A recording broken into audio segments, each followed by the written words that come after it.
Those of you who got an invite, welcome to Nerd Prom. No matter where in the world you are, we're all Nerds International. With the hyphen. Today's episode of the Tabletop Twats is brought to you by the team that did the Mass Effect Andromeda facial animations. What? We did the facial animation!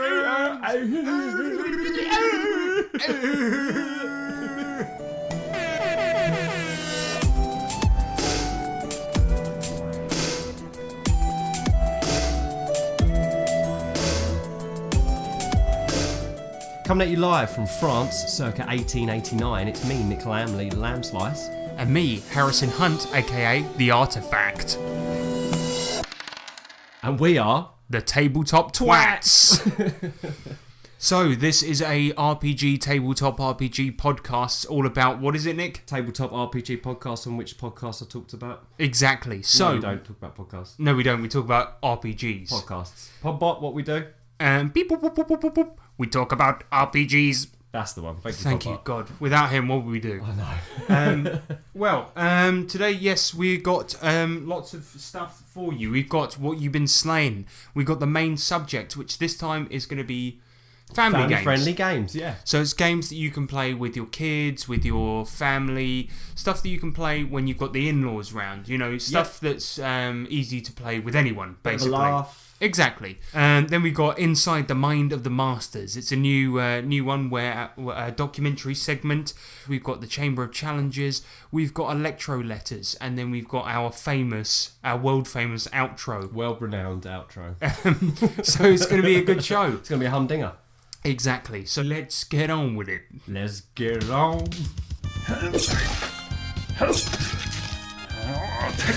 Oi!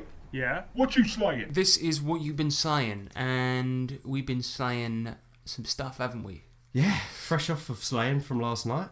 Yeah, last night we played some Winter Eternal, and we'll try to keep this brief. But what happened was that the team were chasing a scrap golem that was made out of gears, and this scrap golem had an unholy urge to basically run to a digging site in one of the dwarven mines.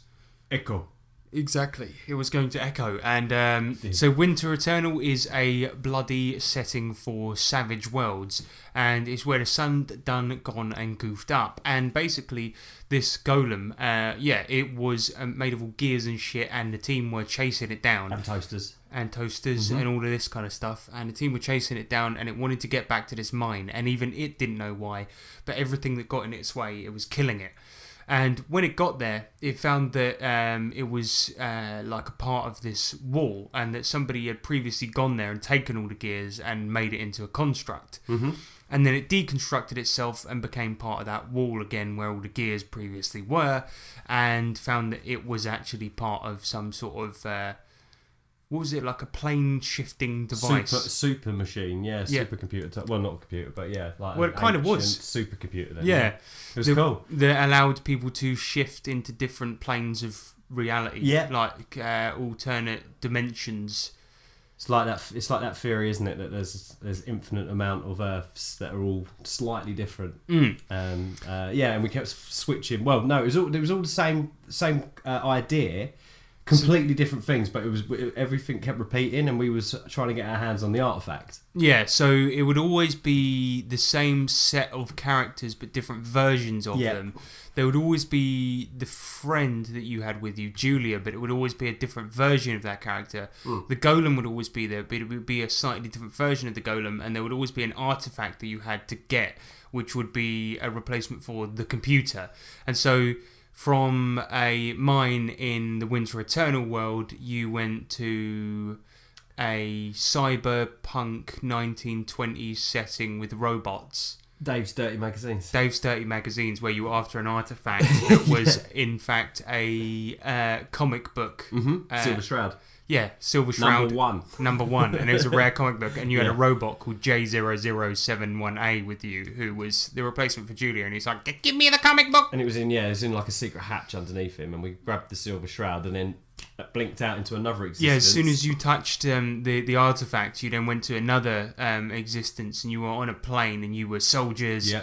And then you blinked into another existence, and you every time you got to the artifact, you went into another. And between these realities, you were able to talk to the machine, and the golem, who was now the machine, and he kept on saying, "I don't understand." And why is this happening? And you were trying to reason with him and trying to figure out why you kept on shifting between these realities. And he didn't know either, did he? Yeah, and you were trying to talk, and he was like, "I think I might be a computer that shifts between realities." And you were like, "Okay, we need to figure out what to do." And then you'd be like, just before you could try and figure it out, it'd be like, boop, and you'd be like, next reality, you're in like France in 1889 on a giant bridge. Yeah, like fighting some sword fighter, and he's like, "The artifact sends his regards." That was so funny. And then you was geared up for this big fight, and we was all in like single file because it was like a short rickety bridge that was attached to a lighthouse. Lighthouse? I can never speak in the morning. Lighthouse, and it was crazy high, wasn't it? We didn't even know how high, but super high, like clouds, between the clouds and stuff. You couldn't see the bottom. And we were like, shit, we got to take this guy on. And then Sean was like, should we shake the bridge? And we was like, oh yes, do that. So we just shook him off the bridge. Yeah, that was awesome. But he was falling for ages, still fighting us. But in that reality, your friend Julia was a famous fighter pilot. She was Red Baron, wasn't she? Yeah, she was the Red Baron, and she came along. You couldn't see her, but she came along just as you killed the guy in the plane. And Sean, his mate. Yeah, Sean immediately thought it was a bad guy and threw a flaming torch at her. And she, the plane set on fire, and she's like, why have you done this, Vasquez? And then she just flew flaming in a wreck into the side of the lighthouse. Poor Jules.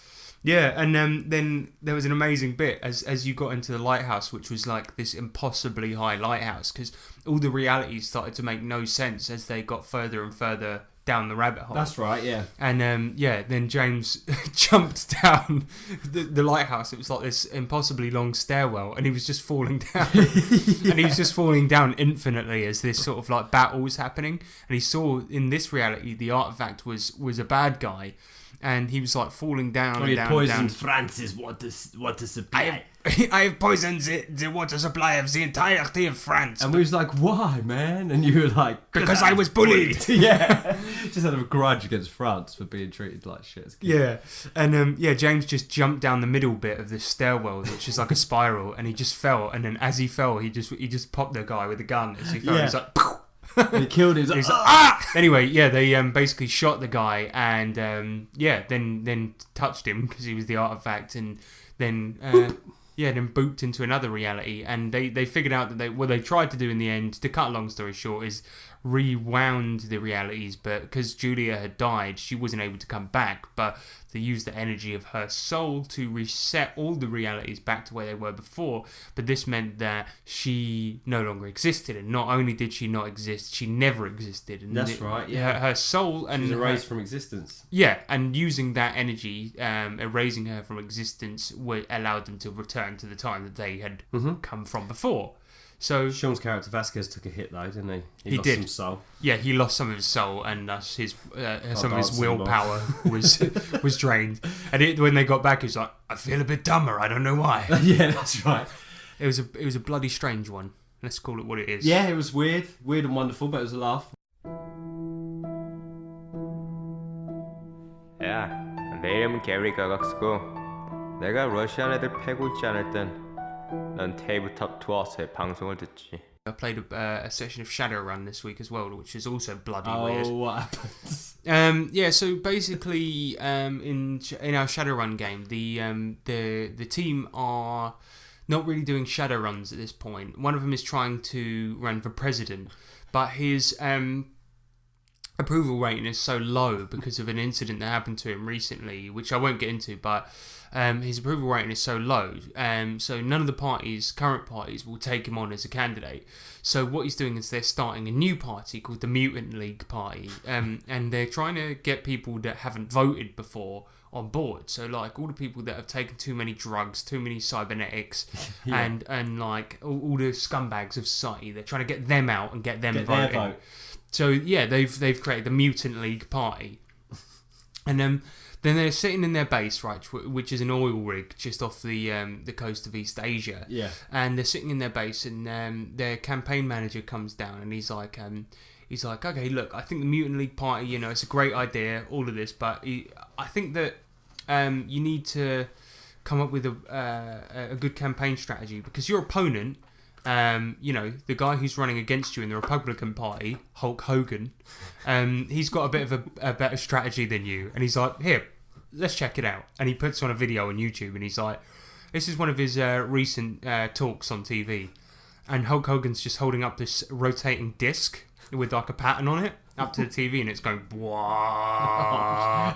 He's like, yeah, and he's got this device called the Hypno Disc. Oh, God. And they all have to roll willpower saves, and and this guy, their campaign manager's put these sunglasses on that's like warding him against the Hypno Disc, and so they know he's got this powerful hypnotic weaponized disc that apparently came from it was an accident that somebody back on the TV show Robot Wars made a robot that accidentally hypnotized people, and then the Republicans in America went and bought it off them, and the TV show Robot Wars got cancelled.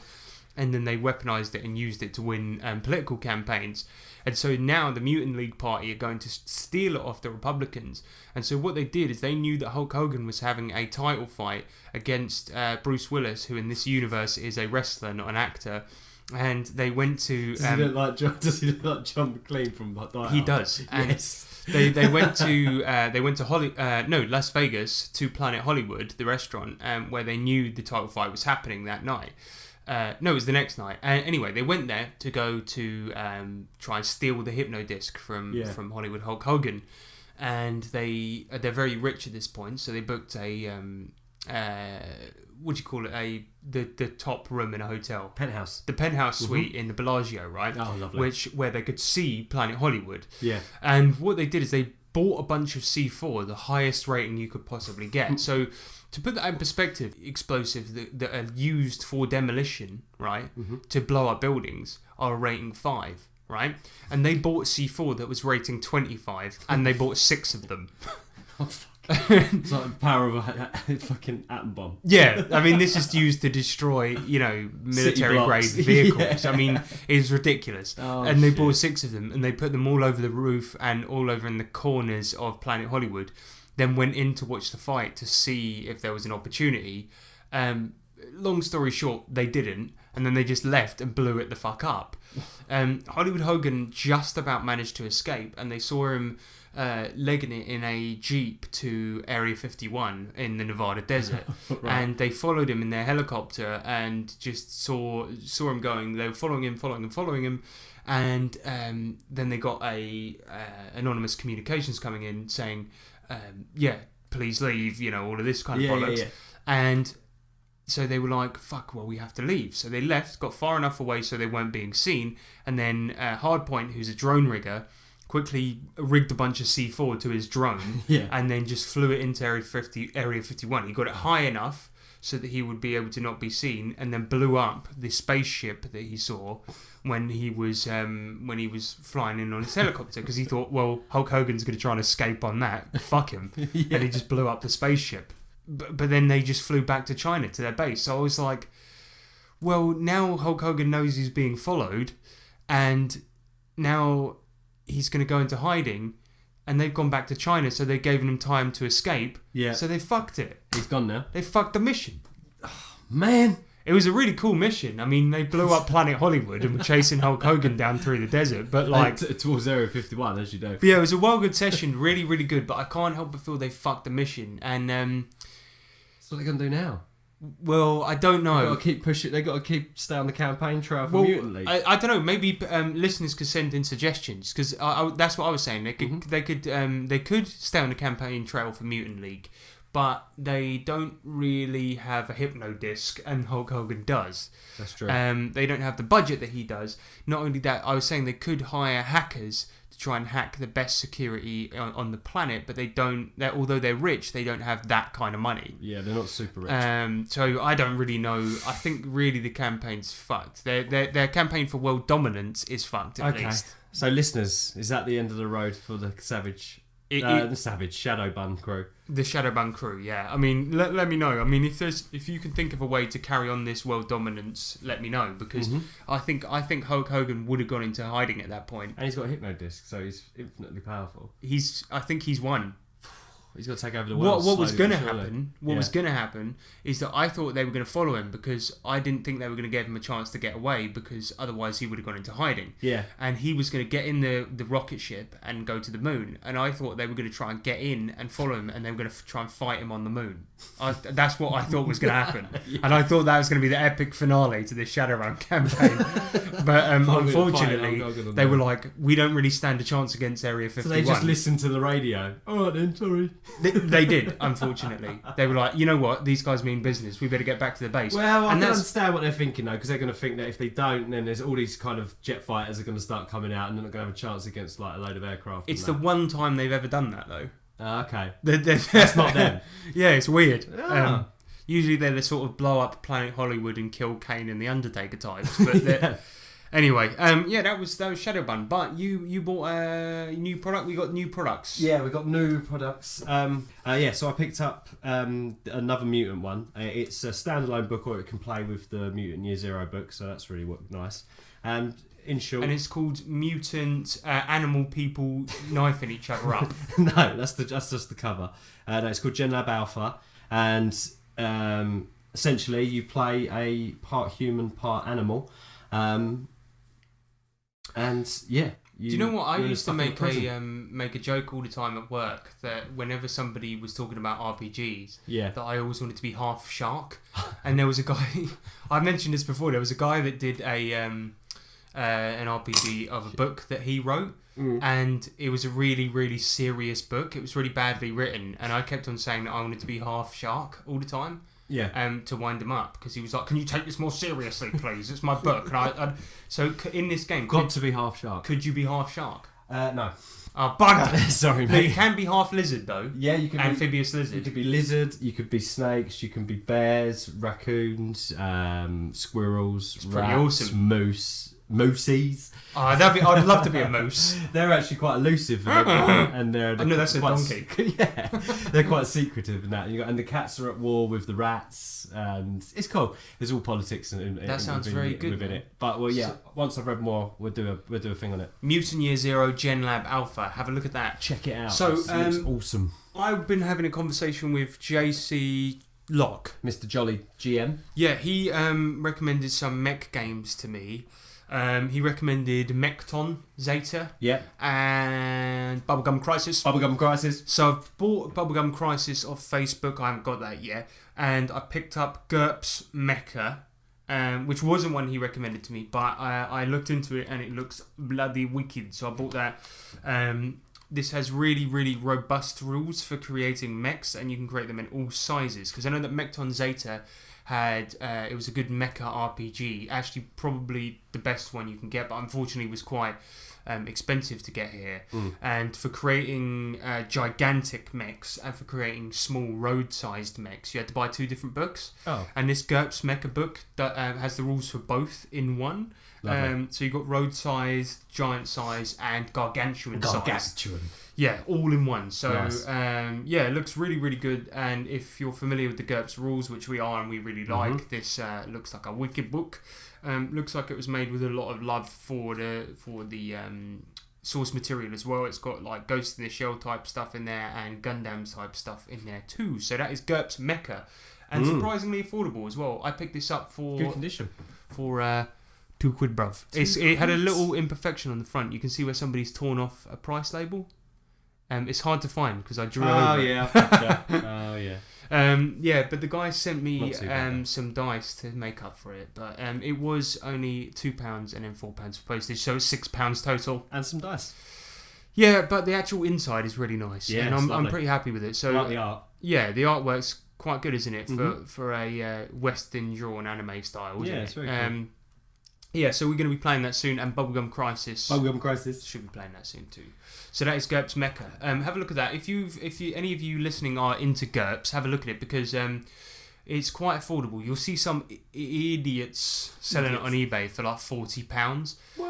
But you can probably pick it up for about 15 to 20 quid. And for what you'd get in there, it's amazing. There's no flavour text. It's all items. It's all business. No bullshit. No bullshit in there. So yeah, that's GURPS Mecca, and that is what that. we've been saying. Yeah. So without further fucking about, let's move on to the next seg. Boo boo cha boo boo. Let's segue. Let's boo boo cha boo boo, motherfuckers. Main subject. Main subject. Main subject. All right, so this is the main subject. The main subject is going to be family games and games you can play with your kids. First off, what we want to do is we want to talk about the last time we made a podcast that had a sexy subject. We did as a podcast about the big villain, the big bad guy. And during that podcast, we talked about a certain Mr. Chuck Tingle, who is a erotic writer, and he wrote a book called "Pounded in the Butt by a Raptor" or something like that. Raptor butt. And so we named the podcast "Pounded in the Butt by the Big Villain," and nobody downloaded it. Then when we renamed it, people started downloading it. So unfortunately, we've lied to you, listeners. It's all a ruse. It's all a ruse. This podcast is not about family games. It's disgusting. It's disgusting. This podcast is a sex episode. Woohoo! Evil laugh. So, yeah, because we thought if we named it about what it really is, nobody would download it. So today we are talking about... You need to know about this. You need to know about this. Today we're talking about a semi-famous book for D&D 3.5. It is called The Book of Erotic Fantasy, and it is by Gwendolyn F.M. Kestrel, which is quite a sexy name. It's quite a cool name, yeah. And Duncan Scott. Hello. Which is not a sexy name. My name's Duncan. Hello, I'm Duncan Scott. Let's talk about boobs. Let's talk about boobies. So, yeah, The Book of Erotic Fantasy for D&D 3.5 edition is it's a book which adds a lot of filthy stuff into your game. But don't worry, listeners, this isn't going to just be us laughing at wangs. It is probably going to be a bit of that. Bit of that. Let's be honest. But, we're going to give a full comprehensive review of this book. Should you buy it? Is it a good book? Who knows? And we're just going to go through some of the stuff this book includes. Yeah. So this book came out in 2003 and it includes new classes, feats, skills, items, and loads of info about dirty stuff to put into your RPGs. It also includes a bit on how to handle sex in a mature way. And then it's got like a rating system about how... I found this really funny actually because it's got like a rating system about how to like put it into your game, right? So it's got like if you want to do it for PG, 15 rated, 18 rated, R rated, and then XXX rated. And under the XXX rated bit, it says sex is the focus of your game, and this will be the main thing you'll be doing. And I'm like, but how will there be any adventure? Because if you're just in sex one room, adventures, isn't it? Yeah, I know that, but like if you were like literally having an orgy, what are you going to be doing? Someone would run in and be like, goblins are attacking the town, and you'll be like, get away, I'm busy. And then they'd be like, there's also a really horny maiden at the top of the mountain. I'll be there in a minute.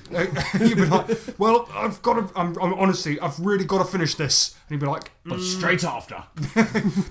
but straight after, and you'd be like, no, I'm really busy. I really am busy. Fancy a shag? Yes, actually. And that's it. That's literally the focus of your adventure. Sex is... Oh my god, that's so I literally I don't think the XXX rated version would actually work. No. So, but yeah, then it goes into things like commitment, marriage, infidelity, pregnancy. But I don't think that's actually worthwhile because all of that stuff, like, what's the point in putting that into an RPG book? Because surely that's stuff that you could just look up on Wikipedia. Why do you need to buy a book to tell you what pregnancy is? That's very true. Yeah. Oh, yeah, and pornography as well. But yeah, I did find one thing quite amusing. In the pornography section, it says that gnomes are noted for creating pornography that is both extremely humorous and arousing at the same time. It's so funny, but good. Ooh. I feel a tightening of the trouser, and yet I'm laughing. Oh God. What So- gnome porn look like? Well, because you texted me that earlier in the week, and I was like, "What? They're really good at filming it." I don't know what. I'm thinking like Drawing it. but it doesn't picture it anywhere in the book. Oh. I would like it if they showed some artwork to show what it's like. Or you just got some gnomes with some DVDs hanging around. Because I can't imagine being like laughing my absolute arse off and being like, whoa, at the same time. I know what you mean. Yeah, it's weird. But I want to see that. If anybody knows of any, Yeah, so send it in. Gnome porn. If anybody knows of any Gnome good porn, gnome do porn. send it No, in. actually don't. No, do. do. Do. Yeah, do. Gnome porn. Yeah, but none of that stuff, none of that section about all of that stuff, about the porn, about the commitment, marriage, infidelity, all of that. None of it has anything to do with rules whatsoever. It's just It's just fluff. But it basically just gives you rules, not even rules, just like information about what porn is. It's like, to be honest, if you've gone through every avenue of getting your rocks off that you're resorting to this book, the likelihood is you know what porn is. Or is it aimed at people that have no clue? What So you're they like, need to explain everything. I wonder what this porn is. What's the book of porn, erotic then? fantasy. This is going to tell me what it is. Yeah, well, nerds. If you're a nerd, you know what internet porn is. That's true. Let's be honest. That's true. You don't need this book to You tell don't know you. what pregnancy is. Come on, mate. I know. I don't know. Yeah, it's Clutch just, at straws here. if anybody's used this book, As a guide then God help for you. other stuff. Please stop. Oh dear. my God, seek help. Tell us more about this great book. I've got to say, the art's... The art's amazing. It's literally porn, isn't it's it? just porn. It's just photographs With of one of the people first with, like, pieces of art in the flowers in book them. is three pixies about to get it on. They're looking really pleased with themselves. My favourite one is there's a picture of like a fawn and he's just holding a candle, looking really confused. What is this? It's like a naked fawn holding a candle, and he's like, He's just looking at it intensely, isn't he? Yeah, and there's a woman. There's quite some sexy women in there, but all the men look like they've been photographed They're just by accident. They're just a film like they were just passing by. Excuse me, yeah, can you just pop in here for a minute? Yeah, and he's like, what? And they're like, yep, no, that'll do. Lock the door. Yeah, Yeah. Hold this candle. Hey? Yeah, it's very, very strange indeed. But anyway, basically the next part of the book, it tells you all about the alignments. So okay. which is actually, this is kind of handy if you want to use this book, right? It gets into the alignments and it tells you like each alignment's approach to the up groin. Up groinage. And I'm doing an action here with my fist. But yeah, it basically gives you like a few words, like a short paragraph about how they see it. So, for example, the lawful good one, it says, lawful good. A lawful good character acts with thought, looking ahead to the implications of his actions. He earnestly endeavours to be honest and respectful with any potential partner. Some choose to be celibate and chaste. Others wait for sex until a permanent relationship such as marriage is formalised. It's pretty good, pretty well written. Good guys. Quite mature, actually. Yeah. And then we get into chaotic evil. Oh, God, yeah. Fuck you, no fuck you all. Is that it? Yep. But that means literally. Yeah, it means literally. Fuck you. Yeah. And you. So- Right. So, I mean, yes, it's like, it's so weird, this book, man, because there's like bits like that, you read it and you're like, wow, that's very maturely written. And then you get to the chaotic evil bit, and it's like, instead of being like, chaotic evil, you know, it views sex with a very chaotic stance, and it blah blah blah. Bit evil. Yeah, and it's more like it just goes mental. So yeah, I don't know. It's very very weird, that bit. The next bit is really cool because it goes on to races, right? So if you ever wanted to know how a goblin or a gnoll gets it on, I do. It's not just the player races. Oh no, It's all of them. it's all of them. Oh, God. You've What, got it's got orcs, Oh, got wow. goblins, ooze. I've got I've got the quote for about ooze reproduction here. Okay. 1 ooze, idiot damages. 2 ooze. And that's how ooze reproduce. Ooze. Yeah. So it's got, and this is actually pretty cool. What's right? goblin? I don't know. I haven't got that written down. But the races bit includes, goblins, gnolls, but it's got pregnancy and childbirth for pretty much any of the standard races. you could care to mention? And I know what you're thinking. That does sound mad, right? But it is actually quite handy because this happens often in D&D, or at least it did back in the day with the old farts of D&D, right? Yeah. Where you would have people kill a camp of orcs and then, oh shit, you've killed all the orcs and there's one woman left and she's pregnant. Ah. And then you would have to take her prisoner because you're not going to kill a pregnant woman, are you? That's it. And this tells you how long their gestation period is, how they give birth, interesting. Yeah, all of that yeah. stuff. And it's pretty gritty in the details, but actually you can get grim and dirty with this fucking book. And yeah, it'll be horrible, but it'll be pretty fun to role play this shit and have this information. Because if the DM's like just rolls the dice and goes, yep, she gives birth, it's fine, you now have an orc baby, you'll be like, actually, mate, the birthing period of an orc takes about 12 hours and is a horrible process. Oh, really? Yeah, and it'd be like, yeah, so something like that. Some of this information could actually lead to some pretty funny gameplay situations. Except for ooze. 1 ooze, idiot damages. 2 ooze. Yep. Yeah, then it's got like a whole section on rules for sex, but there is a bit where it adds in appearance back in as a stat. Now, this divides people because back in the day they used to have in D&D, AD&D, you had comeliness as a stat. Comeliness, yeah. And that divided people a lot because charisma is how people tend to do it, because you can interpret that as your character's either good looking or they have a good personality, or it's a mixture of both that adds to their score. Do you know what I mean? Yeah. And they've added appearance back in, and people hate that. Okay. So certain skills it mentions in this book, like bluff and disguise, now use appearance as their linked stat. So you could roll bluff, and you might do it as you now have to do it as appearance if you're using this book. Right.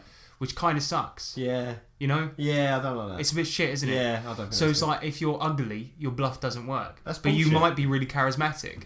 Yeah, exactly. That's So- a total gift to the gob, but yeah, that's shallow, man. And disguise is now linked to appearance, which makes no fucking sense. That doesn't make any sense at all. It's a bit you're, shit. You're disguising yourself. But you could just choose not to use that particular bit in this book, I guess. But I think it's kind of dumb and shows a bit of a disregard for actual gameplay. All they wanted, let's be honest, they wanted to have a bunch of monsters fucking, and instead. But they wanted to have a rule in here to show that they know about D&D. Let's call it what it is. Yeah, fair enough. Yeah, then it says, there's a little box that says, appearance and sexual organs. Oh, wow. I've summarised this. Size of wang does not give bonuses. And I thought that was quite progressive of them. Yeah. So, yeah, Fair enough. well done, guys. Equal opportunity. Yeah. Size of wang does not get bonuses. This bit is one of the most interesting bits in the whole fucking book, right? So they give appearance scores, average appearance scores for most of the main monsters in D&D. So this is mad, right? These guys have been taking some really strong pills, and I want whatever they're taking because they are fucking idiots. So they give average appearance scores for everything in D&D, and I want you to do a bit of guessing here, right? They don't give the score for human. I don't know why. I'm guessing it's somewhere in the middle. But what I'm going to do is I'll give you the score for dwarf, because that's somewhere in the middle, right? So dwarves are between a 10 and 11. So I'm going to give you some monsters, and I want you to tell me where they rank, right? Above or below a dwarf, and just give me a number, because a dwarf is a 10 or 11. Right, giant owl. Is that more or less fuckable than a dwarf? What number? So what number would you give a giant owl? 7. 12 or 13? It's better than a dwarf. Yes, apparently. Oh, shit. Okay, alright. Go on. Giant fire beetle. 3. Well, it's a 4 or a 5, so it's not a 1. That means, right, that you would have sex with one of these. Not only that, but later on in this book, right, there's a spell called Beer Goggles, which gives a +4 to appearance. That means that if you've had a few beers or used that spell, this would be an 8. That means that you would have sex with a fire beetle after a few beers. That's how dangerous that game is. Copper dragon. I don't even know what to say. 1. 18 or 19. Wow. They're a sexy beast. That's just a sexy monster. Will-o-wisp. What's that? It's sort of what they look like is sort of an orb of magical energy that floats about in the woods. That's a 10. 20 to 21. Wow. That is twice as sexy as a dwarf. A dwarf which actually has sexual organs, and a will-o-wisp apparently is more fuckable than that. What could you do with that? I suppose it could go up. Look, it doesn't even matter. So confused. Lastly, I'll give you one. I know, I don't understand where they came up with these numbers. One more. Bugbear. Oh. 2. 6 or 7. 6 or 7. What is wrong with these people? And lastly, gibbering mouther or a zombie. Oh wow. 1. Yeah. Yay. That's the only one that got a 1. So that is apparently the least attractive thing on the planet. on the fucking planet. Apparently, you would a beetle is more sexy flaming, than a no zombie. less. Because to me, no, I'm not even going to go there. But I would say a zombie is more I know what you mean. more upgroinable than a beetle, Floating- because or at floating least sphere. that was once a human. Yeah, it's humanoid. Then a floating sphere, yeah. What do you do? Just like air thrust at a sphere, And it's just like woo, woo. just pulsates. Ridiculous. Oh, and here's a quote, right? This is where it gets really weird. Lay it on me. Juvenile creatures tend to have more attractive, softer, rounder features. Hey, Yeah. the younger monsters look better looking. I don't like the sound of that.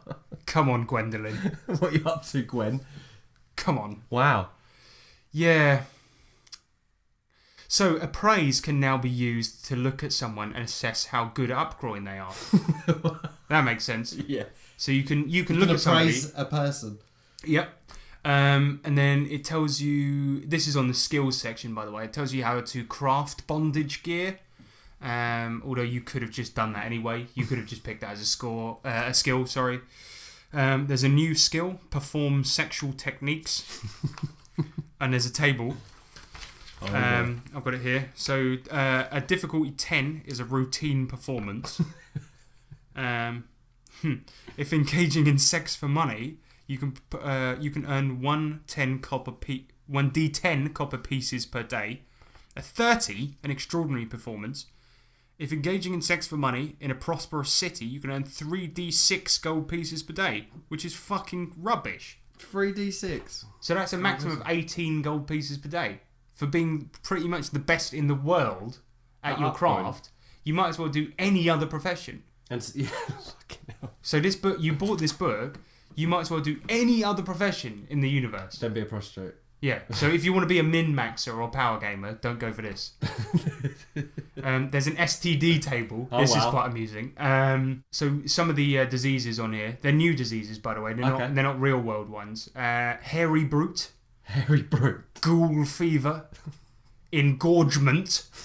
Crotch plague. I got crotch plague. You can now catch vampirism through sex. Okay. Azure balls. Whore's delight. Mummy rot. Oh. And black withering. Well, there's much more than that, but none of them are quite as amusing. There's a new table on here, interspecies crossbreeding. So give me 2 animals from the D&D universe. I'll tell you if they can have a baby. Orc and dwarf.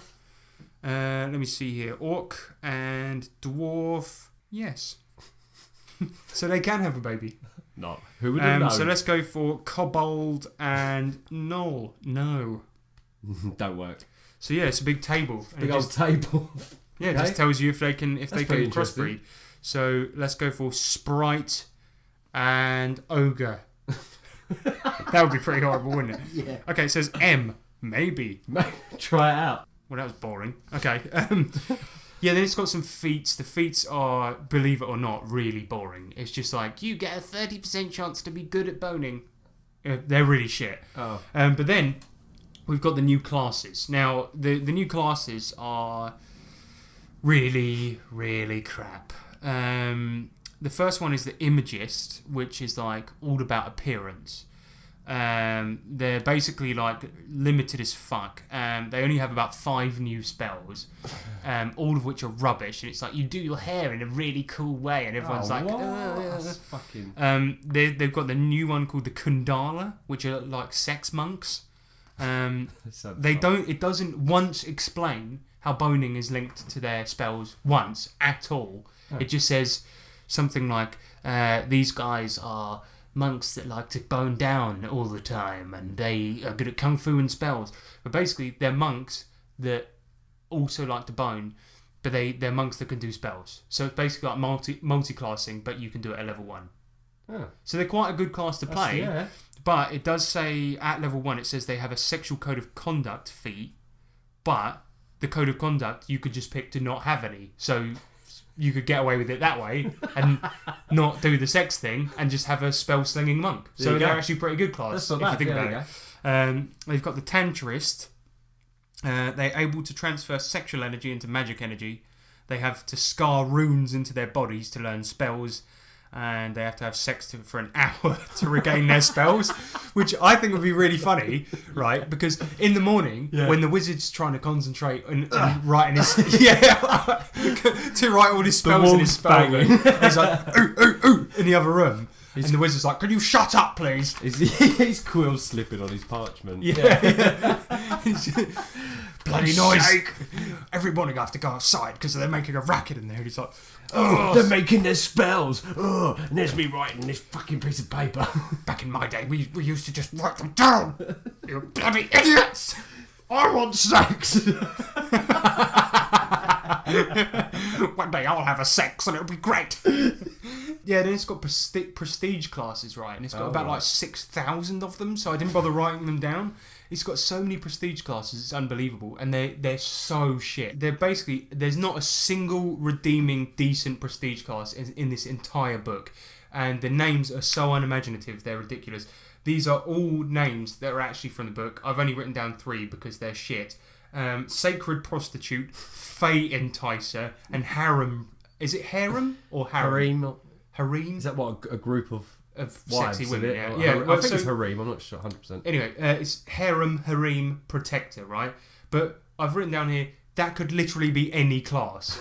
Just looks after a group of women. Yes, because that could be a fighter, a monk. It could be any class. It could be a protector of a group of women, right? So that's ridiculous. You're an idiot. No, actually, I don't want to say that. Well done for writing this book. I haven't written a book, so I'm sorry for saying that. Right. It's got some new domains for clerics, one of which is the perversion domain, which is pretty funny. Dirty old cleric. Yeah, and it's got new spells as well for pretty much every class that can do spells. Some of them are actually pretty good. The Bard spells, I've written down my favourites. So I've got the Bard spells, you've got Ale Goggles, so the target perceives others of having a +4 to appearance, which can be quite handy if you need to go down to Bone Town and you don't want to have to roll will saves for disgustment. Wet dreams, so you can give someone a wet dream while they're asleep, which is really funny. That would be really good to do to somebody who's wound you up, like another player character. Yeah, that's true. Cleric spells, you've got block the seed. The seed? If you don't want to get pregnant. Wow. Yeah. Suspicious, you can gain a vision of the target's last sexual encounter. You can reverse someone's gender for an hour. Impotency, that's permanent, right? Whoa. You can make someone permanently impotent, and that's a level 4 spell. That's nasty. That's a bit OP. I think that should have been a higher. That's really nasty, especially if it's a sex-orientated game. Yeah, that's what I'm thinking. I think that should have been at least like level 7. You've all got father or child. Yeah, but you made me impotent like fucking ages ago. Don't you remember? Oh yeah, it's pretty bad. Sorry, mate. Druid, they've got one that's Analyze Ancestry, which I think is pretty cool. Yeah. If you're playing a game where that's important to your character. Irrational Attraction. Subject becomes enamoured with any type of creature. Anything. That's mental. So you might just be like, I know this is vulgar, so I'm sorry, listeners, but you might just be like, irrational attraction. Fuck that dog. And then the person's just like, come here! And the dog's like, no! And then you just walk past. Yeah, it's pretty grim. That's grim. Liar's Curse. Body part grows when telling lies. And I think they all knew which body part they were talking about there. I think that's brilliant. Wizards, they've got Grope. which is funny. It's telekinesis, but it's only limited to touching people up. So if you want to grab a copper fill, Yeah, they've got a new one called Disrobe. Self-explanatory. Yeah, there's one called Cursed Orgasm. Target's next orgasm deals 1d6 damage per level. Oh, nasty. That's really like a passive-aggressive one. Yeah. Because it doesn't damage them at the time, but you do it and then they'll be like... Anyway, have a good night. Yeah. There's one called Love Nest. Creates a comfortable tent that gives a plus something bonus to resist scrying. Baby, yeah. So that one's pretty good, actually. Yeah. I actually think... those are... All of those spells, I think... A, are really creative. B, gameplay-wise, have really cool implications, and I think they're genuinely really cool. Yeah, I think they would be really fun to put into any game. Genuinely, and I know some of them are pretty creepy, but I genuinely think of the well done. Things that can ensue though, it'd be hilarious. It'd be so funny. I would genuinely think those are cool. Really Should we well go to done. the brothel? Yeah, really, really good laugh. So the new spells for the new classes, literally, all of the new classes use the old spells. So some of them get to pick from the wizard pool, some get to pick from the cleric or whatever. The only one that gets new spells is the Imagist, which is the class that is all focused on image, as I said. And their spells are fucking abysmal. And I've written 3 down. The Imagist gets remove hair, which is obvious what the application for that is. I think that's really pathetic. I think it's terrible. It has no gameplay implications. I think it's stupid. There's Peacock's Beauty, which is you gain +4 to appearance. Okay, that's not that bad. I haven't written 3 down. I only wrote 2 down. The third bullet point says that kind of thing. Pretty shit. Fair enough. So that's the Imagist. Honestly, that's one of the worst things about this book. I was looking forward to seeing what the new classes were like, and they're awful. No. Really abysmal. So now we're on to the items. This is really funny. For some reason, the book describes what a dildo is. So it says... I didn't know. Dildo. A dildo is a penis-shaped rod. This may be double-headed for twice the cost. And then it's got a whole like table of items, right? So it says ball gag, 1 GP. Clamp. That's not listed as a price for some reason. Free. Dildo, wooden, glass, metal. Dominator's garb. Health helper. Don't know what that is. Hood. Fine. Makeup kit. Manacles. Paddle. Penis weights. Riding crop. Sensitizing oil. Verschnatz teats. Whip. Anyway, the one that really made me laugh was the sex toy kit. A kit? Yeah, this is funny because of the bit that comes at the end. So... the description reads, a leather case contains dildos, cock sheaths, leather straps, feathers, and silk scarves. It adds a +2 circumstance bonus on sexually focused skill checks. Now, that's not funny, right? But the funny bit is, a sex toy kit is exhausted after 10 uses. How rough a time are you putting this fucking thing through that it only lasts 10 uses? It's falling apart. Yeah, it just gets exhausted. It's just exhausted after 10 uses. Exhausted's quite a strong word as well. What are you doing? Are you using it on a fucking steamroller? Whittled it down to like tiny little toothpick.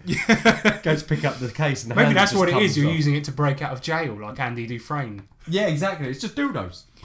It depends on the use, surely. I suppose, yeah. If you're using it for regular use, I suppose like if you're using it as a weapon. Barroom brawls, yeah. If you're hitting people around the head with a giant wooden cock, then it's going to get exhausted after a while. After 10 uses. But otherwise, 10 uses, come on. Well, unless it's, depends who's if you're using it on a copper dragon.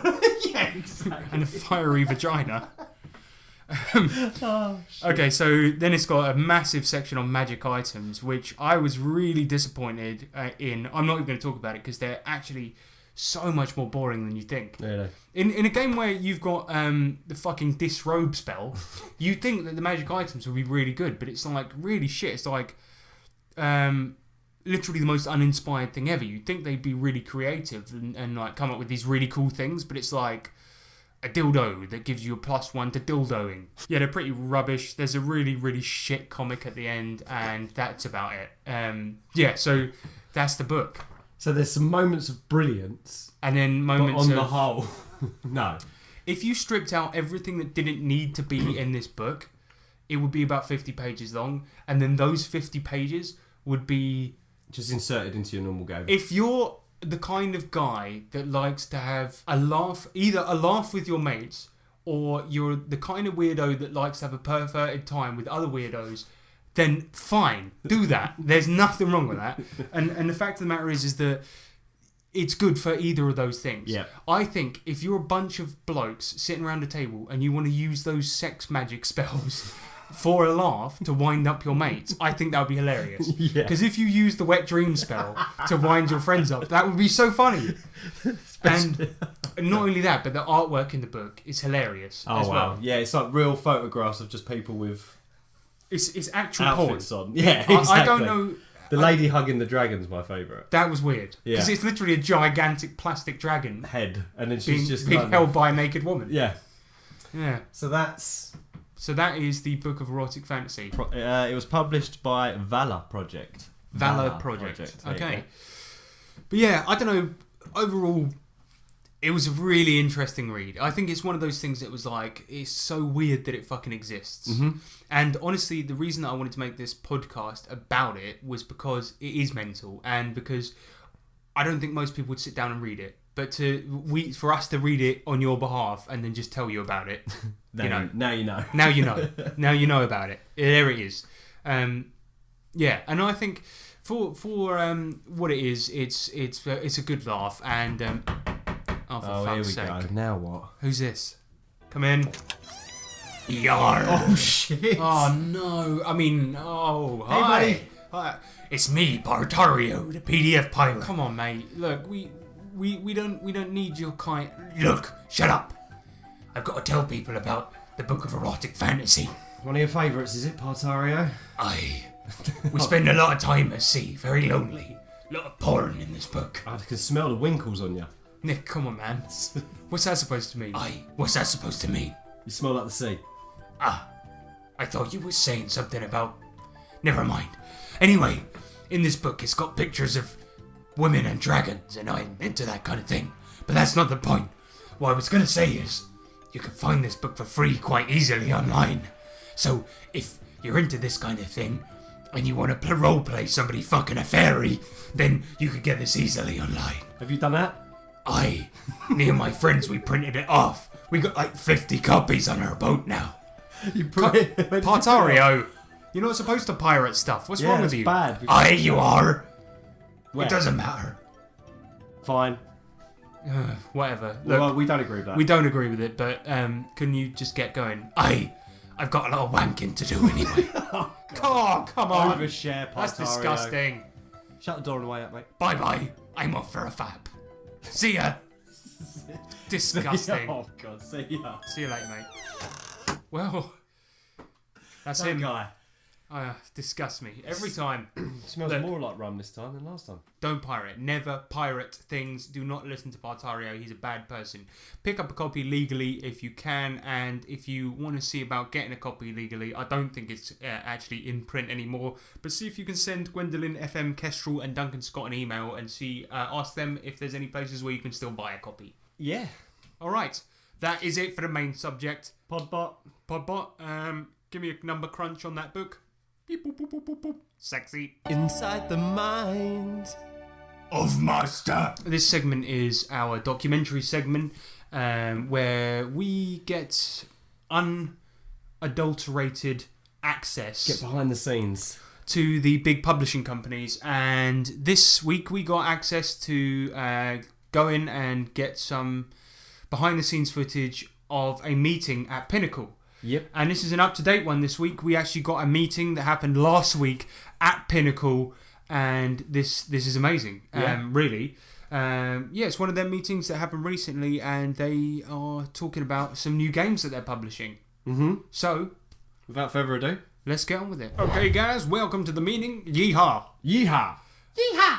Okay, we're going to need to come up with a new idea. Now, this is something we often struggle with because I've been putting a little bit of this in my coffee. I'm pretty sure it's for human consumption, but I'm not sure what it is. Castrol. What is this? Is this motor oil? Smells kind of funny. But I like it. Anyway, the point is, what we're gonna do is come up with an idea. Gary? Well, yeah, I've been working on an idea. How about, picture this. Savage. Savage? Yeah, I like it. Yeah. Second, come up with a second word to put on the end of it. Bus stop. Bus stop. Yeah, Savage bus stop. I gotta be honest, Gary, I hate it. I've been working on this for about 2 weeks now. 2? It took you... Okay, we're gonna have a little chat after the meeting. Lisa, you got anything for me? Come on. I'm ready. I've been drinking a lot of this Castrol stuff, and it's, I feel like a burning inside. Well, I was thinking... Savage. Savage, yeah, I like it. The first word's good. Come on. Sunshine. Okay, I prefer moonshine, but... No, it's not good at all. How about this? We buy the rights to like an old movie, right, that people remember fondly, but it's like kind of not that popular anymore, so people don't remember it that much, so it'll be kind of cheap to buy. And then we just sort of put Savage Worlds shit in it, and then we say that it's ours now. Nice. Yeah. So I'm thinking something like, throw some movies at me. Jason and the Argonauts? Jason and the Argonauts, the one with the shitty skeletons? Uh-huh. Yeah, I like that one. Lisa. What about Ace Ventura? Ace Ventura. Yeah, I like it. Right, let's go. I'm gonna call up the company that owns those 2 movies. I think it's the same one. Hello? Hey, it's me, SW. I'm looking to buy the rights for Ace Ventura and Jason and the Argonauts, please. Yep, Ace Ventura. Yep, we got that there. And Jason and the Argonauts. Yeah, that's here too. Yep. Okay, I'll give you $15. Sure. Deal. Guys, I got some good news. Gary, Lisa, Yeah? if my name ain't SW, I got the fucking deal. $15, we got Ace Ventura, we got Jason and the Argonauts. The last thing we need is a name. So we're gonna have to, what we're gonna have to do, guys. It's that time. Let's call in the Savage. Press the button. I'm here. Hey, Savage. Hey, We need a name. how you doing? We need a name for the new product. What you got for me this time? We bought the rights to Ace Ventura and Jason and the Argonauts. I like it. Yeah, we need a name for both of them. Wait a minute, let me work my magic. Yeah. How about Savage Argonauts? Yeah. Okay. I don't know how you do it, Savage. I really don't know how you do it. And what about Savage Pet Detective? Oh my God. Can you believe this shit, Gary, Lisa? Yeah. Oh my God, he's amazing. It's amazing. Savage, I gotta thank you, man. I'm hungry. Shut up. I'm gonna put you down. Feed me. Shut up. Oh man. Go to a general sleep now, Savage. Good night. Okay, good meeting, guys. Yeah, that was pretty productive. Let's go to lunch. I'm cooking some squirrel around the back. Wow. So we actually forgot to back announce that segment. So it's just me here, Harrison. Just want to say that was powerful stuff, and I want to thank Pinnacle for letting us come into their offices and witness that. Well, I say offices. It was more of a trailer park. Yeah, it was really an experience. Getting to meet the Savage as well. Yeah, I mean, it was great, and I actually helped get him back into the sort of wooden cage that they had hanging from the ceiling. So that was really an honour, and it was good to meet SW and all the team down at the trailer park. So thank you very much for that. Welcome to the Chamber of Challenges. Chamber of Challenges. The Chamber of Challenges. Chamber of Challenges.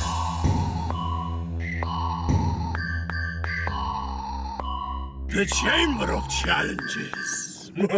So welcome one and all to the Chamber of Challenges, and in this chamber we do challenges. We do a little challenge, yeah. So given this is our XXX rated show, I've given Nick a XXX rated challenge, and don't worry, guys, this is a podcast, so don't worry, it's not going to get sexy.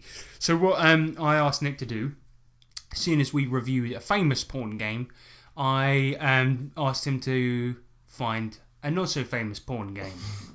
So I said to Nick, get down and dirty on the internet and find us an RPG that is filthy and is not lesser known. Yeah, I think I found one.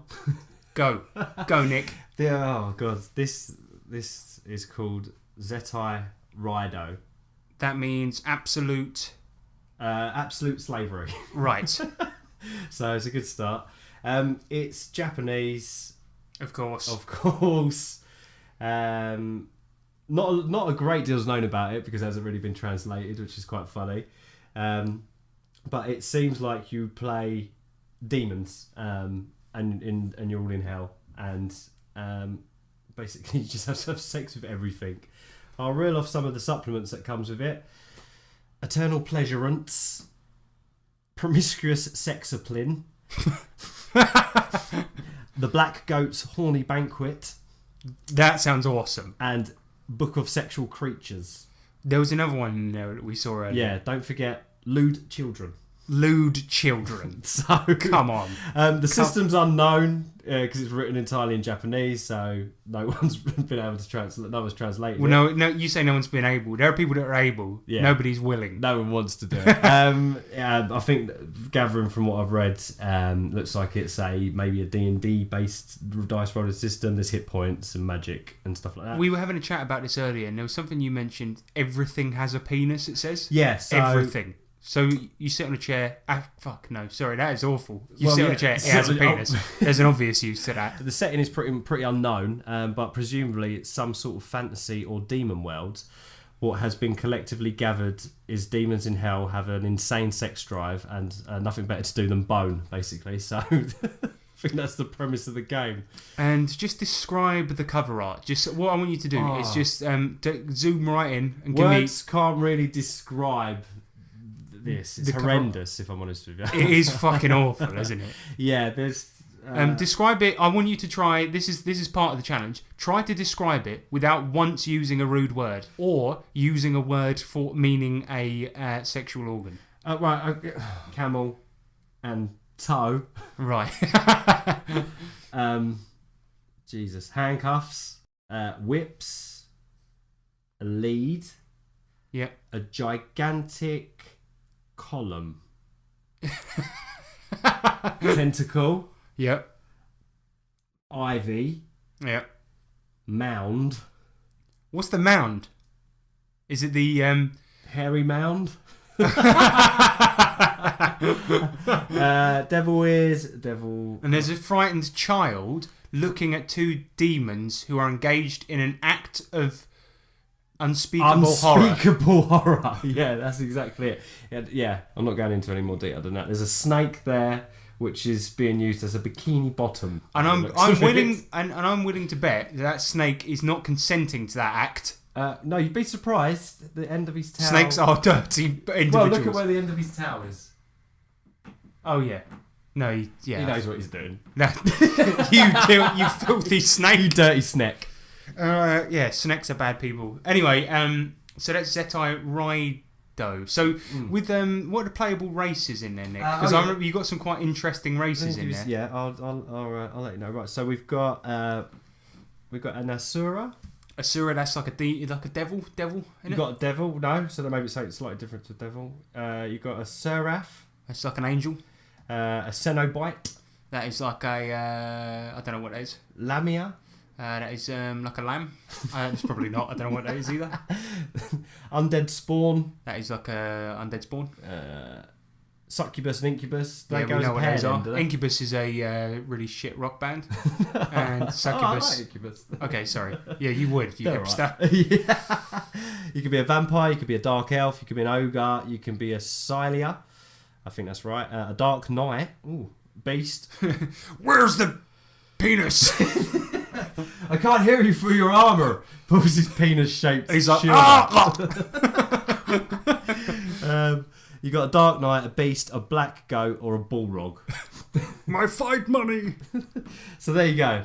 Fucking weirdest game I've ever seen. Yeah. So we're going to be buying that? No. No fucking way. I'm never going to buy a game that has the words lewd children in it. Yeah, exactly. Get the fuck out of here. So anyway, don't go check that out. Do not check that out. Take our word you will be arrested immediately. Just take our word for it. Yeah. Interesting though, nonetheless. But good challenge. Yeah, thanks. Let's move on. Jesus Christ. Sorry, the police. Right.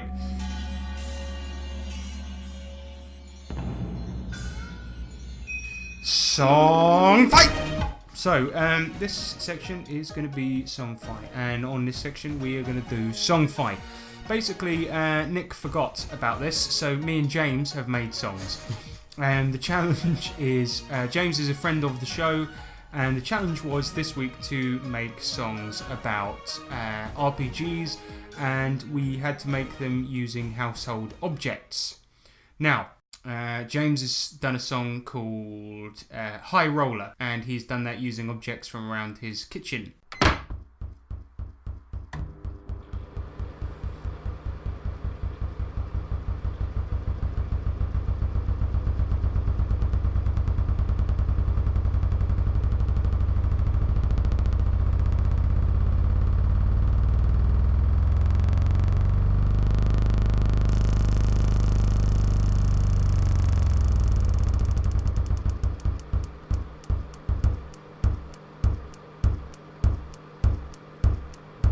When you attack a paralyzed enemy with your sword and you miss, you're a high roller. You're a high roller. When you try to style it out with acrobatics and you break your neck, you're high rolling. You're high rolling. Because I'm high.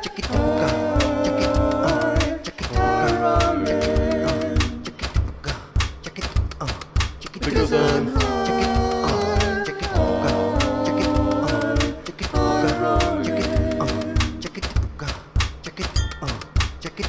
When you go for an unarmed strike but instead caress their face delicately, you're a high roller.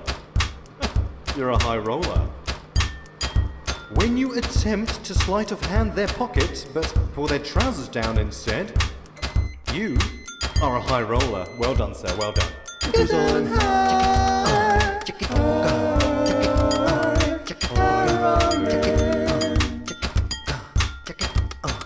Because I'm high.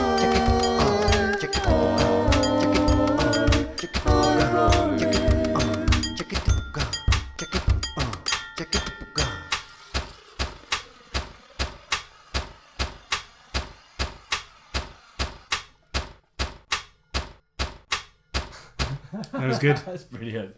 So, yeah, that's High Roller.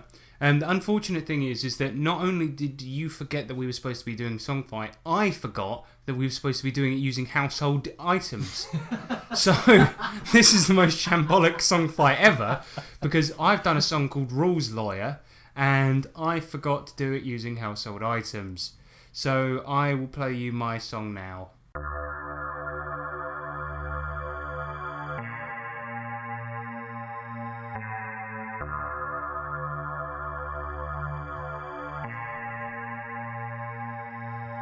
It's time, motherfuckers, to play some RPGs. This ain't a fucking game, so you best take it seriously. Cause I'm the rules lawyer, I don't care if we have fun. I stayed up all night reading just to get acrobatics +1. Now I'm fucking ready, I'm ready to play this game. I hope you've read the rules, cause if not you'll get fucking made. I don't want to have a repeat of what happened to our last GM. He rolled the wrong dice, and they never found him again. I've done like some charts and graphs, and all of them point to one thing. Maybe all of these things that I do when I want to play role-playing games, maybe they're the cause of my loneliness. Maybe they're the reason that people don't like me. Maybe it's like my mum said, all this shit just pushes people away, and maybe this is the cause of my loneliness. Maybe it's time for a change. Fuck that, bitch. You think I give a fuck? No. Add the wrong modifier, and I'll run you over in my truck. I got every supplement, and I'll use them to my advantage. I'll stop the game for an hour to painfully micromanage. I don't care if you don't like me. I only want one thing. The reason that I roleplay, and that is winning. And another thing, I get loads of chicks. And before you ask, yes, it counts if they're in-game chicks. And this is a shout out to anyone that's ever stopped a game to look up a specific rule, and then they saw a look on everyone else's face that was playing where they were just bored and dejected with the person looking up that rule, but they just carried on anyway. They just carried on doing it, and they did not give a fuck about what those people thought because they wanted to be right. Shout out to those guys because they're like me, the rules lawyer. Well done to you. you're cool, and that's why you get all the women and money and stuff. Nah, they're good. They're both really good. Thanks, man. Fucking awesome, man. So, listeners, get onto our Google challenge area. Boo, yeah. And vote for which song you like the best. Just vote for James's one. It's clearly better. All right, cool. Let's move on to Electro letters. Hallo, ich bin die Königin von England. Und ich der Herzog von England. Und wir hassen die TableTopTwats. TableTopTwats. TableTopTwats. Oh, before we move on, we just wanted to thank everybody who's on our Patreon, basically. A lot of cool guys on there. We didn't even know we had a Patreon until recently. Day, but yeah, thanks very much. We finally got it back from the gnome. We want to thank everyone who donates on there. You really keep us going. You know, you pay for the hosting fees for everything. So yeah, we really appreciate you. We appreciate you very much, and all that you do. And all yes, Nick is thinking of getting into writing poetry. So he's just trying it out. Yeah, so if you want to come down and visit any of the open mic nights in the area, we appreciate you and all that you do. And he's going to be doing lots of poem. Oh, who's that? For fuck's sake! Whenever we get somebody visit, it's never a good thing, is it? If it's that Partario again. Oh, come on! I saw him sail away. It can't be him. That's true. It's very insistent. All right, okay. Come in. Hello! Oh, fuck. 'Tis I! Who the fuck are you? The Patreon Highwayman! Look how tight the trousers are. Don't focus on those! Focus on this gun instead! Whoa! Ha-ha! Oh, Jesus Christ. He's packing. What do you want, man? I require the Patreon password! I steal people's Patreons! Oh, what? Come on, You're man! kidding me. We only just got this back! Please, we'll give you anything. Nick will give you a blowjob if you want one. What? No, you will, though. But, no! That is not what I require. I prefer women. I require the Patreon. Give it to me now. What's the password? And if we don't? I think he'll shoot us. He'll shoot you at least. Yes. No, I'll shoot you both. Oh God. But then, Nick, you won't have the password. Don't shoot me at least. Don't shoot me. I will shoot you both. Nick, he's going to shoot us both. Okay. Look, wait 1 minute. It is. What is it? Well, I haven't changed it. I think it's Gnome King Rules 1, 2, 3. Oh, it's still that. Oh shit! Aha! I have the password. Ah. Well, that will be all, gentlemen. Goodbye. Haha! Patreon Highwaymen away. Did we just get robbed again? Fuck! Fucking hell! I don't know why. Patreon fucking highway, man. What the fuck is going on in the world? You need to move, mate. This area sucks. I'll tell you what. Or get a better lock on that door. Fed up with it. Well, there you go. Should we just move on to the next segment? That's us screwed. See, I can't even say the word segment right. Shut up! Don't. Come on, man. I'm sick of this shit. In the future, you will be able to send a letter from anywhere on the planet. This is the future. This is the Electro Letter. Anyway, alright, so this is Electro Letters. Yeah, let's go on with it. This is Electro Letters, and we are talking about all the letters that we've been sent in by our wonderful listeners. So the first question comes in from Jamie the Pearson, our friendly RPG landlord. Yeah, he's the landlord of our local pub, the RPG Brewery. Yeah. Jamie says, "What up, fellas? So here's a question for one of your shows. So, I've played a few sessions of Call of Cthulhu 7th edition and have only read the rules for 6th edition. I have adventures in PDF and on Fantasy Grounds for 6th edition and want to know how difficult it is to convert adventures from 6th to 7th. Thanks, you limey bastards, and keep up the great work." Right, so what you gotta do, is go into the Keeper's Companion for Call of Cthulhu 7th edition. Why am I talking like this?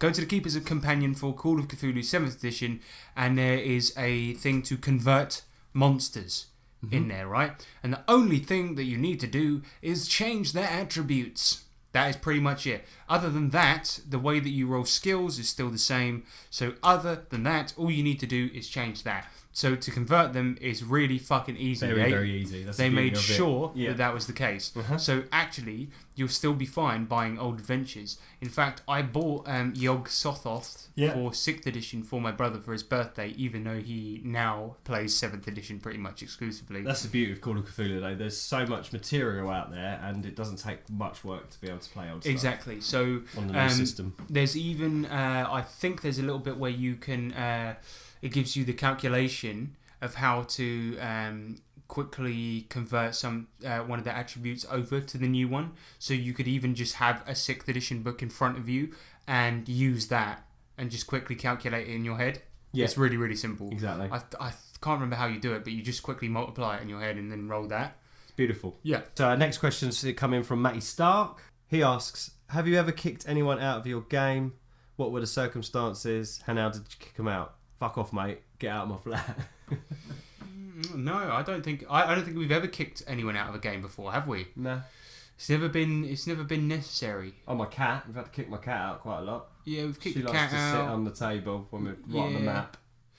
But I think no, it's never come to that. Fortunately, we're very lucky in that we've only played with cool people and we've been lucky in that regard. But I think that it comes up an awful lot. But the trouble with Brits is that they're too nice and they're too scared, aren't we? So I don't think that even if I think somebody could turn up without trousers on, and everyone would dip their nuts into the bowl of crisps on the middle of the table, and then just sit down at the table and call everyone the C word, and then just sit down and just go, right guys, let's play some RPGs, and then just swipe everything off the table, and we'd still be like, all right, everything all right, Gary? Anyway, let's play. Yeah, it's true. So yeah, no, we've been quite lucky. We're lucky that we know a nice group of people. But either that or we're all just arseholes, so it don't matter. Yeah, we're all arseholes equally. So, that's what it is. I think that's more likely what it is. Yeah. So thanks for the question, Matt. Next question's coming from Richard Walcock.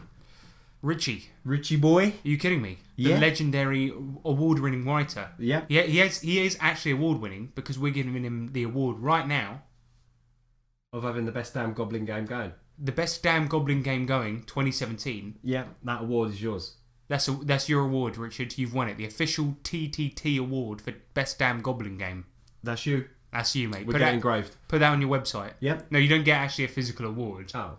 Because we haven't got that kind of budget. But you do get it. But you got it. For Saga of the Goblin Horde. There you go. You're the winner. You're the winner. Well done, man. Cheers, Rich. He asks, have any of your characters ever been swallowed whole by a giant worm? If not, why not? Yeah, sounds fun. I've got to be honest, it's giving me a real vor. It's giving me a vor tingle, yeah? I'm getting a vor tingle right there. No, we haven't been swallowed by a giant worm. But we haven't yet. Not yet, but one day. One day, yeah, we're building up to it. If you look at my DeviantArt profile, Richard, you'll find lots of worm pictures. Lots of worm pictures on there. Lots of being swallowed. Well, to be fair, we've both got the same model of a really cool worm, so maybe we should. We have. Actually, that makes us sound like we're both really into vor now. Like we've gone to like WormCon 2017. We're just like, worms. Swallow me, eat me whole. So weird. Good. No, yeah, we will. Yeah, it's on the list. It's on the list of things to do before I die, of course. So look busy. The boss is here, Eric Lamoureux. Oh God. I'm typing. Yeah. That's the sound of me typing. I'm working, Eric. I'm working, buddy. Fat. He asks, "What's for dinner?" What do you mean, what's for dinner? That's what he asks. You don't get any, Eric. You live in Canada. Am I going to mail you some dinner? What's for your dinner? I don't know what I'm having for dinner yet. What about you? It's Friday. It's Friday, mate. I'm probably having... All the rules go out the window Friday. Exactly. So I'm probably having some fucking Angel Delight. Better make it this afternoon so it's ready for later. Why? It's got a set in it. Has it? You put it in the fridge, don't you? I don't know. I haven't had Angel Delight in about 28 years. I love it. And now I'm 28 years old. So think about the math on that one. Haven't had it since the womb, that Angel Delight. Anyway, I don't know. I'm probably going to get takeaway. You're getting takeaway? Possibly. What sort of takeaway are you going for, Nick? You going for curry? You going for Chinese? You going for Indian? Probably a curry. Okay, good. I would have thought. Yeah. You getting chicken nugget? I might get chicken nugget, yeah. No, I'm going to go for sweet potato and French fried. That sounds good. Yeah. So, thanks, Eric. You don't know, and I'm having curry. You sit at the restaurant with your young son. He says he is hungry. You agree to get him dinner. You open up to the kids' menu. Your child is far too young for adult food. Chicken nugget stares at you from the page. You don't understand. This last question comes in from Matthew Imaginary Jones. He asks, what's cracking? Cracking. Spelled with an N. What's cracking? What's Does cracking? that mean what's going on? Yeah. So why don't we take this opportunity then? I'm going to interpret this question as what's going on in your life that's not RPG related. What's going on? That's what I'm glad you asked. What's going on with you outside of RPGs? Got a nice day off today. You've got a nice day off. The sun is shining outside. Sun's shining out the window. So, in non-RPG related news to me recently, I had to have an MRI scan, otherwise known as dubstep machine. And I went there, and that was amazing. Have you ever been in an MRI machine before? I think so, because I hit myself in the face with a hammer once by accident, and I had to go for a scan. You had to go for a scan because you hit yourself in the face with a hammer. Yeah, by accident. You want me to elaborate? No, I don't. I think it's better when you try to imagine what happens. Yeah, you can work out what happens. I was at work. No, I don't want... That's it. Leave it there. The thing is, a lot of people said to me, you're going to be scared when you go in. It's very claustrophobic. I thought it was wicked. It reminded me of like some sort of sci-fi machine. Being in a spaceship. Yeah, I loved it. That's cool. I thought it was wicked. It's your bag. Yeah, it was well good. It was that. It reminded me of being swallowed by a big sci-fi worm. Well, there you go. Did it feel like you was travelling through dimensions? A little bit, yeah. Sweet. I thought it was wicked. So did you have to go again? MRI scan. I did, yeah. when it was over, I was like, put me back in! Yay! And I tried to crawl back in the machine. They were like, Mr. Hunt, it's finished. You're like, no! I'm like, fuck you! I started kicking him. I want to go back to the future. No! It's my home now! You bitch! I'm a robot. Sweet, there you go then. So that's MRI scan. That's what's cracking. MRI scan. Nick hit himself in the face with a hammer. Once, that was a long time ago. No, it wasn't. Yeah, it was. What else is cracking? How hard must you have hit yourself? Pretty hard. Fell off a ladder. So here's what I think happened, right? You fell off the ladder, yeah, right? And on the way down, you thought, curses, I'm such a fool. And so you hit yourself in the face with the hammer as punishment. Yeah, that's it. Right, good. Nailed it. So I want to thank everyone for the Electro letters. There was 2 questions in there that we didn't get to. The sole reason being that we're saving those for another time. So thank you very much for the questions, and thank you very much for getting in touch. We always appreciate it.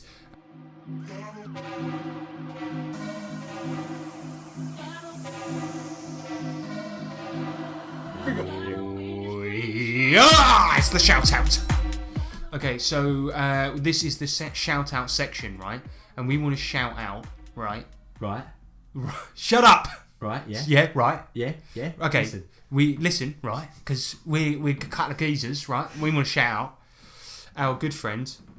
We call him Richard, right? But you can call him Richard too because that's his name. Yeah. Right. So that makes sense. Yeah. And his second name, right, is Woolcock, right? And he is the official TableTopTwats winner of Best Damn Goblin Game 2017. Yeah. Right. We'll see what happens in 2018, but everything to play for. You know, because it might move on. You never know. But this year he's the winner, and he wrote Saga of the Goblin Horde, which is a great game. So we want you to go over to www. No, we'll put a link in the description. Yeah. So go over to that link and go check out his game because it is amazing. But he did a Let's Play of it over on the Wild Die, and it is fucking wickles. It is very, very funny. So yeah, it's very funny, and I think it's quite short. It's an hour long, and it gives you a good feel for what the game's like. So if you're undecided as to whether or not you'd like to be a little green guy, go listen to that because I think it will make your mind up, and you'll know then that your true calling. You may have been born a man, you may have been born a woman, but in your heart you're a goblin. We're all goblins inside. Exactly, or a gremlin or a bugbear. Yep. But our second shout out is to Zovia Maps. She is a woman of mysterious origin. She is a wanted criminal. She's killed people. And now she makes maps and lives in a swamp. Incredible maps. Incredible maps. Probably some of the best maps out there on the market. But are they on the market, really? Sort of the black market. Can you find them? Yes, you can, because they're on Patreon. They are on Patreon. Which is the black market, really, because the house keeps getting bloody stolen. Go onto Patreon and go onto this link, because you can get a bunch of maps for... Well, would you say... Let's do a quick calculation. Podbot? We just want to see how cheap are Zovya's maps, please. Cheap. Yes, they're dirt cheap actually, and they are some of the most high quality maps out there. Probably higher quality than you'll find in any of the shit that Paizo's putting out, or Pinnacle, or White Wolf. Piece of shit. But Zovya's maps, they're as if they descended from the heavens themselves. And you can get those for the mere low price of £1 a month. And she releases map packs so frequently, it's unbelievable. And she's a mean map-making machine. Mean map-making machine who kills people professionally on the side for spare fun. For $1 a month. Exactly. And what more could you ask for? So go over to that link, which will also be in the description, sling her £1 a month, and get those bloody maps. Or she will actually murder you for a laugh. You hear? Good. Good. Disclaimer, she might not do that. No. But although she probably will, so be careful. Yeah.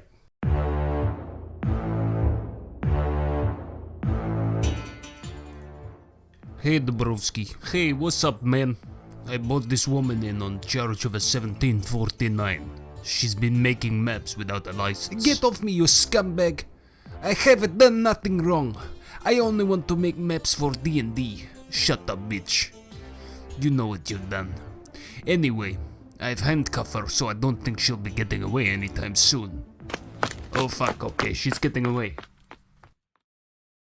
Imagine that you've listened to this show and you want to get in contact with us. You think them guys, they sound alright? They sound alright, and maybe you'd like to chat with us. I want to know what they were eating for dinner.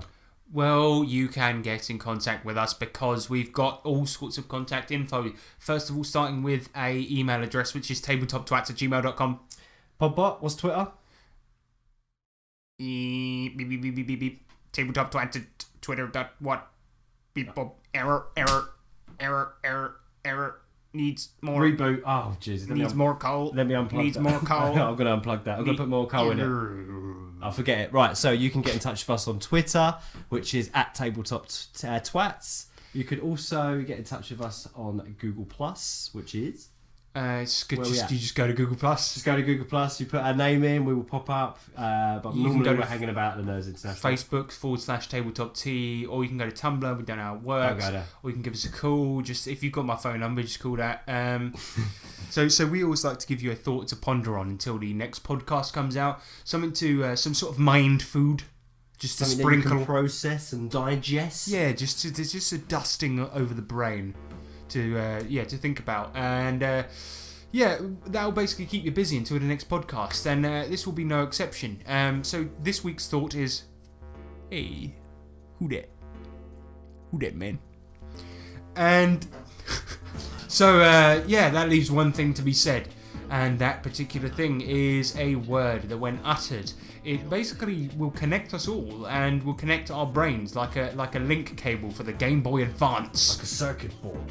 Energizing. And that word is Chicken McBloody Bosh. Larks. Goodbye.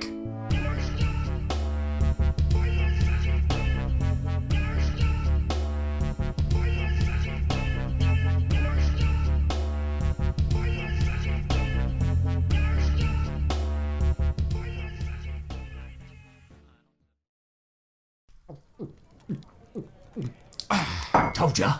Yeah, that was good. Put hairs on your chest. Yeah, thanks, man. Well, I guess I better go and save this fucking guy. I would, like I said, I would help out, but the bar and all. Yeah, it's fine, man. I'll go and save him. Cheers for the grog. See you in a minute. Anytime. You're a good, weird little thing. See you later. Is that any way to speak to a guy? What's wrong with you? I say it affectionately. Whatever, man. See you in a minute. Bye-bye.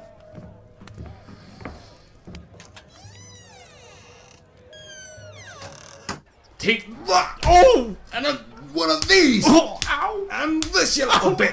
Oh. And this is for beating me in a game of towel. No more, Mummy. Shut the fuck up. No. You never beat a dwarf in a game of towel. Not the face. Shut up. Ow, you bitch. Ow. Oi. Cut it out. Eh? Leave him alone. Listen. You little midget men. You shouldn't be beating that guy up, okay?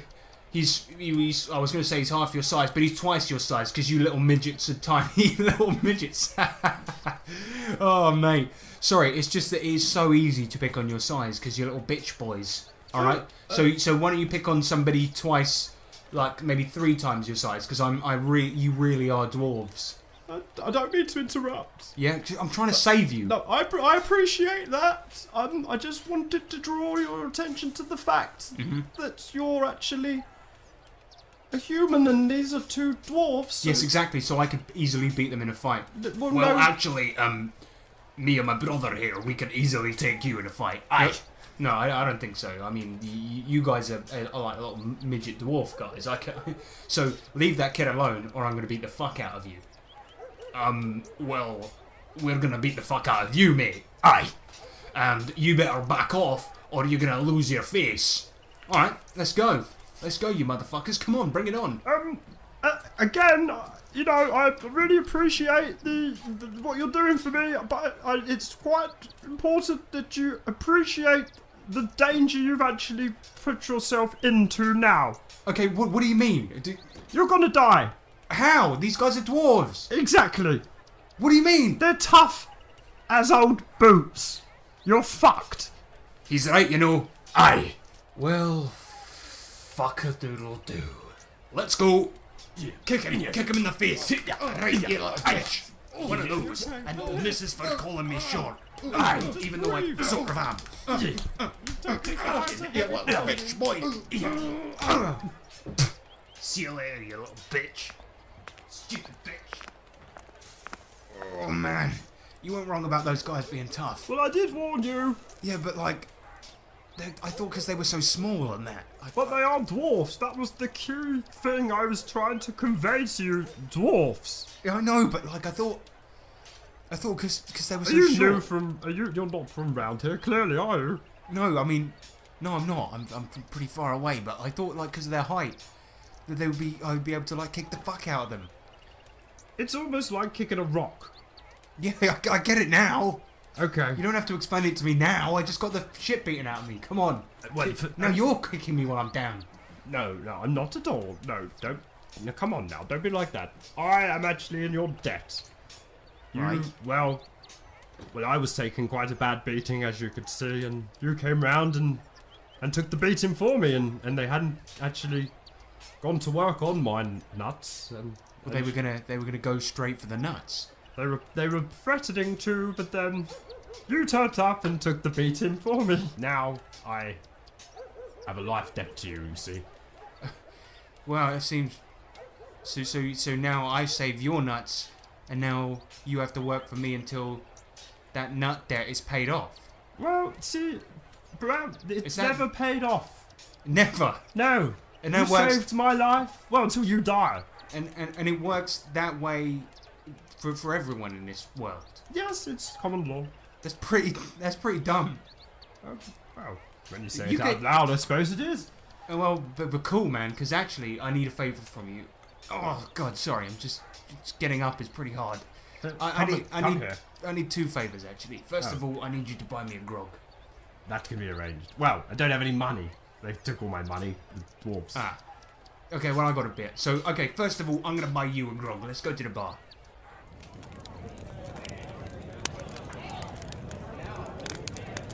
I'm gonna tell you something that's gonna blow your mind. Okay, Nige? Light on me. I'm from another world. Oh, really? Yeah. Well, why are you saying it like that? You stick out like the proverbial sore thumb. Okay. Well, I thought you'd be more surprised. I mean, isn't that amazing? If somebody walked up to me and told me that, I'd be a bit more amazed. Consider this. Go. I'm from another world.